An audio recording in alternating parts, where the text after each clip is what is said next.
Сәлеметсіздер ме, құрметті оқушылар? Бүгін оқулықтағы 542 және 543 тапсырмаларды қарастырайық. Ол үшін оқулықтағы есепке назар аударамыз.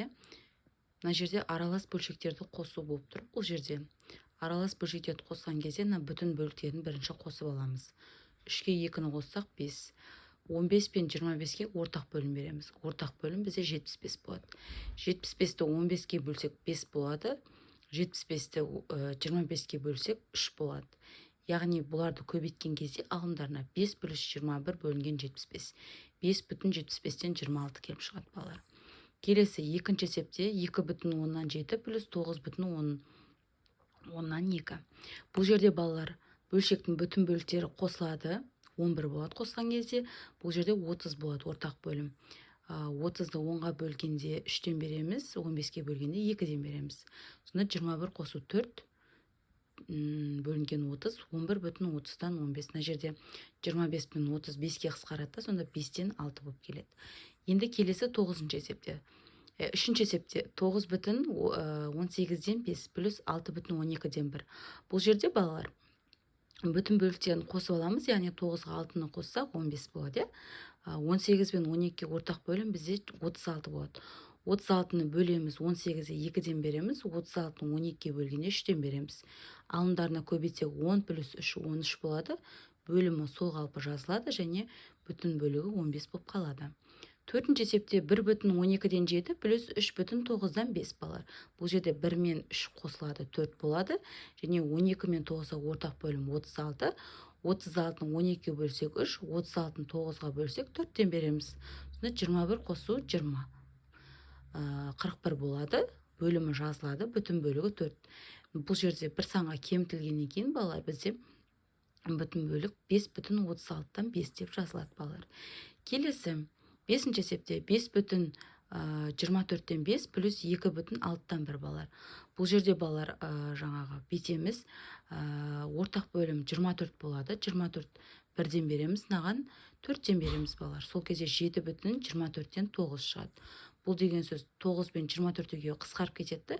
Сол кезде бізде 7 бүтін 8-ден 3 келеді. Келесі 6-шы есепте 3 бүтін 12-ден 1 плюс 4 бүтін 15-тен 2. Бұл жерде 3 пен 4 қосылып кетеді. 7-ні береді. 12 мен 15-ке ортақ бөлім бізде 60. 60-ты 12-ке бөлсек 5, 60-ты 15-ке бөлсек 4 болады. Сонда 5 қосу 8 болады. 7 бүтін 60-тан 13 болады. Ал балалар 543-ші тапсырманы қарастырайық. Бұл жерде аралас сандарды азайтыңдар деген. 12 бүтін 9-дан 5 азайтылған 7 бүтін 6-тан 1. Бұл жерде азайтамыз. Бірінші бүтін бөліктерін азайтып аламыз. 12 мен 7-ні азайтсақ 5, 9 бен 6-ға ортақ бөлім 18. 18-ден берсек мынаған 2-ден береміз, мынаған 3-тен береміз. Сонда 5 бүтін 18-ден 7 шығады. Келесі 7 бүтін 4-тен 1, 3 бүтін 15-тен 7. Бұл жерде бүтін бөліктерін бірінші азайтып ала алмаймыз. Неге? Себебі мынаны бір таңбаға кіші етіп жазамыз. Яғни 6 бүтін 4-тен 5 деп жазасыздар балалар. Неге? Себебі мына жерде сіздер ортақ бөлім берген кезде мына жерде бізде кіші сан шығып қалады. Кіші сан шыққан кезде сіздер кіші саннан үлкен санды азайтуды білмейсіздер. Сол себепті солай айландырып аламыз. Сол кезде бізде ортақ бөлім 15 болады, мынаған 4 болады. Сол кезде 3 бүтін 75 азайтылған жаңағы 28 бөлімінде 60 болады. Сонда 3 бүтін 60-тан 47 болады. 9 бүтін 12-ден 5 азайтылған 6 бүтін 7-ден 2. Бұл жерде 9 бен 6-ны азайта береміз. 3 болады. Мына екеуіне ортақ бөлім 84 болады. Мынаған 7-ден бересіздер балалар, мынаған 12-ден бересіздер. Сол кезде 35 азайтылған 24. Бұл жерде 11-ді береді. 3 бүтін 84-тен 11 шығады. 4-ші есепте 4 бүтін 6-тан 1 азайтылған 2 бүтін 21-ден 4. Бұл жерде бүтін бөліктерін бірінші не істеп аласыздар? Азайтып алмас бұрын біз бірінші мынаны бір санға кемітіп алып, дәл осы шығады. Балалар қара 3 бүтін мынаны көбейтеміз. 18 болады. 18-ге 7-ні қосамыз. Тура осы сияқты 25 келіп шығады балалар бізде де. Сонда біздің мына жерде ортақ бөлім берсек, мына жерде кіші сан шығып қалады. Біз үлкен санын азайта алмай қаламыз. Сол үшін мына бүтін бөлікті бір санға кемітіп, одан кейін бөлшекті мына екеуі тең деген сөз. Енді ортақ бөлім берсек, бізде жаңа 42-ден бере аламыз. Мынаған 7-ден береміз. Мынаған нешеден береміз? 2-ден береміз. Сол кезде 1,42-ден 41 болады. 5-ші есепте 5,25-тен 9 азайтылған 3,15-тен 8. Бұл жерде бүтін бөліктерін азайта алмаймыз, себебі мына жердің алымы бізде кіші болып қалады да, сол себепті бір санға кемітеміз, 4,25-тен 34 деп аласыздар. Яғни мына екеуінің де жаңағы аралас бөлсек, дұрыс бөлшекке айландырған кезде дұрыс шығады. Екеуі де тең шығады балалар. Енді азайтып аламыз. Азайтқан кезде 1,75-тен 62 шығады екен. 6-ші есепте 4,35-тен 3 азайтылған 2,44-тен 5. Бір санға кемітіп аламыз да, бөлшектің бөлігі 35 бола береді. Яғни 35 3-ке көбейтіп 38 қосқан кезде тура мына мәннің өзі шығады балалар. Алымдары бірдей болады. Бөлімдері де бірдей болады. Енді екеуін азайтқан кезде 3 пен 2-ні азайта аламыз. Сол кезде 1,70-де 51 келіп шығады. 7-ші есепте 10,8-ден 3 азайтылған 9,3-тен 1. Бұл жерде де мына бір бөлігін біз 9-ға кішірейтіп аламыз. 9 деген бір санға кішірейтіп алсақ, бүтін бөлікті 9,8-ден 11 келеді. Яғни мына екеуін көбейтіп мынаған қосқан кезде де мынаған тең болады деген сөз. Енді азайтатын болсақ, мына жер 5 болады.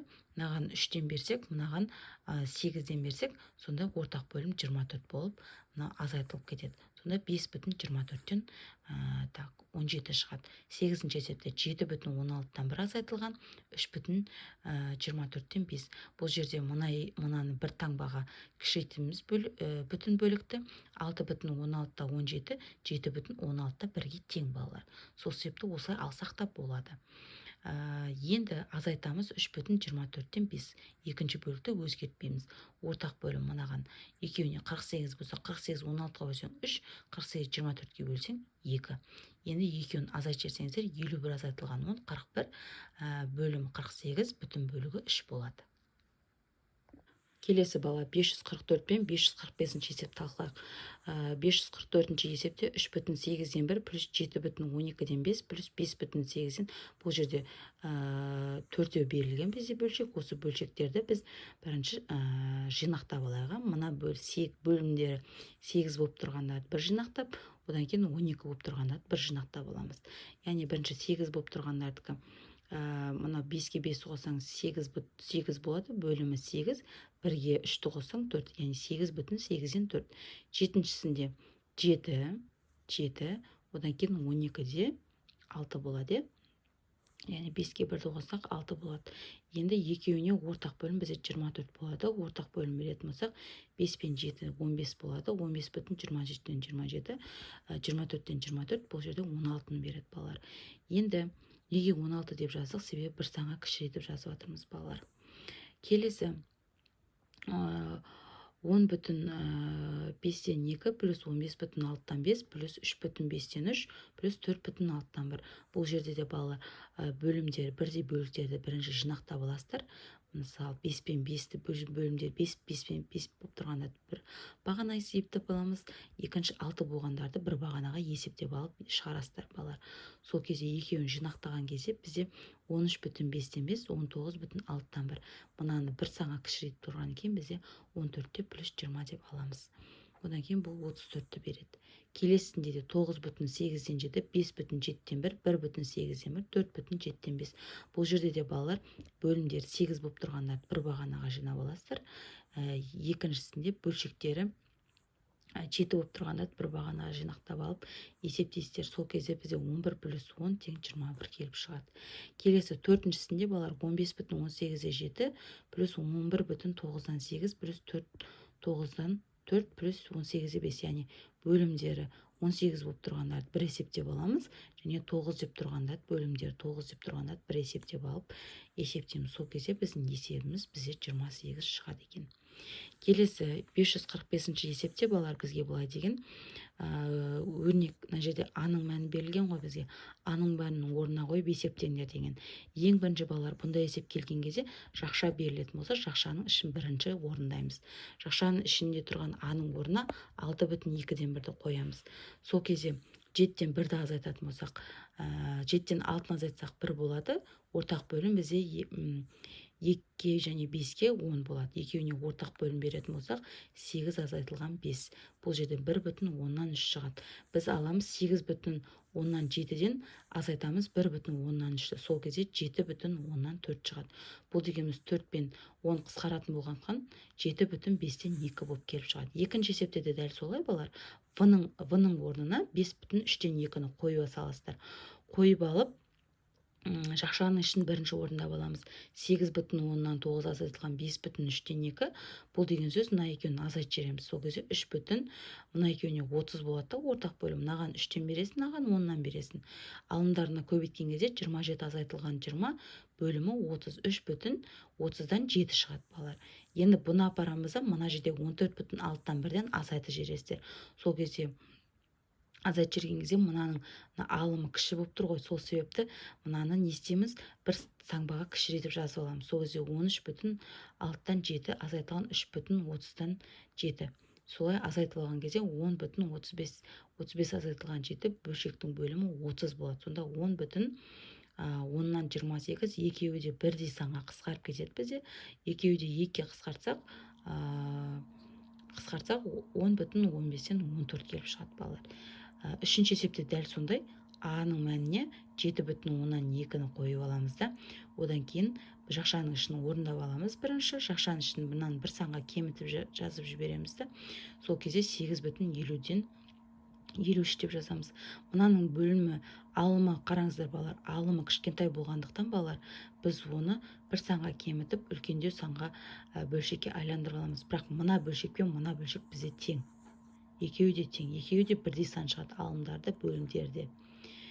Енді осылай істеп аламыз. Азайтылған кезде бізде 3,50-ден 39 шығады. Енді мынау А-ның мәні 7,2-ден 1-ді 3,50-де 39-ға азайтамыз. Мынаны бір санға кемітіп жазамыз. Сол кезде екеуіне ортақ бөлім 50 болады да, мынаған жаңағы неден береміз. Так. 50 болса, 50-ді 2-ге бөлсек 25-тен бересіздер да, мынаған 39-ға 1-ден бересіздер. Содан кейін 3,60-тан 36, бұл екеуі қысқарып кететін болса, 3,25-тен 18 келіп шығады екен.